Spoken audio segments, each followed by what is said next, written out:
बाबा साहब ने ये बताया मेरे पिताजी को, मेरी मूर्ति बना के आपको क्या मिलने वाला है, आप बनाइए महात्मा गांधी, पंडित नेहरू और अन्य नेताओं की, क्योंकि उनके पीछे बिरला जी, टाटा जी जैसे, जिसको कहते हैं कि व्यापारी वर्ग, इंडस्ट्रियलिस्ट, सब उनके पीछे बैकिंग में है।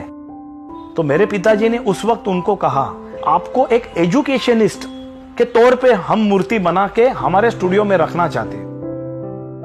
तो उन्होंने अपॉइंटमेंट दी और स्टूडियो में आए और उन्होंने, मेरे पिताजी ने मूर्ति चालू की। आधे घंटे के अंदर जोर से बरसात आ गया। बरसात आया वैसे बाबा साहब कुर्सी पे से उठ गए और उन्होंने मेरे पिताजी को कहा कि मुझे अभी तुरंत जाना पड़ेगा, क्योंकि ओवल मैदान में उनकी गरीब बच्चों के लिए, जिनके पास में किताबें नहीं, उनके लिए लॉ की किताबें वो रखते थे। बरसात बढ़ गया तो किताबें खराब हो जाएगी, इसलिए वो तुरंत वहां से निकल गए।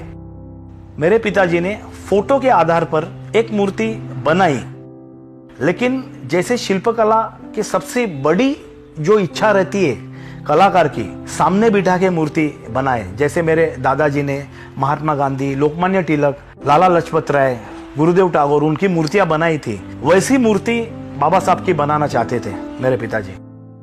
और मैं तीसरे पीढ़ी का शिल्पकार हूं।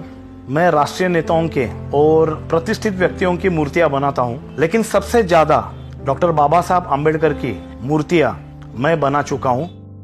मेरे पिताजी ब्रह्मेश विनायक राव वाघ, और उन्होंने बाबा साहब की सबसे पहली मूर्ति जो आप देख रहे हो मंत्रालय के बाजू में, कुपरेज में, वहां उसकी स्थापना की है।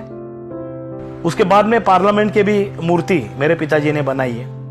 बाबा साहब का जहां जहां जाना हुआ शिक्षा के लिए, जैसे London School of Economics, Columbia University, वहां भी उस जवानी की मैंने मूर्ति बनाई है, वहां स्थापित कर दी है। चौदार टैंक के लिए भी 1927 में उन्होंने जो पीने के पानी के लिए सत्याग्रह किया, उस वक्त की मूर्ति भी मैं उनके, जिसे कहते हैं जवानी की इंप्रेशन के लिए बनाई हूं। उनके आशीर्वाद से आज तक हम, अंतरराष्ट्रीय कीर्ति मुझे मिली है, अलग अलग अवार्ड्स भी मिले हैं। अभी 1959 से जो कार्य चालू था, आज 2017 तक 1000 स्मारक शिल्प हमारे स्टूडियो से बन चुके हैं। ऐसी जगह मूर्तियां लग चुकी है जहां रोड भी नहीं हो, पालखी में डाल के भी आदमी लेके गए। 40 साल पहले जो मूर्ति बनी थी, मेरे पिताजी ये भी कहते थे, जो ऑर्डर देने आते थे गांव से, उनके पाँव में चप्पल भी नहीं रहती, लेकिन उनकी भावना इतनी बड़ी रहती कि हमारे गांव में बाबा साहब की मूर्ति जरूरी है।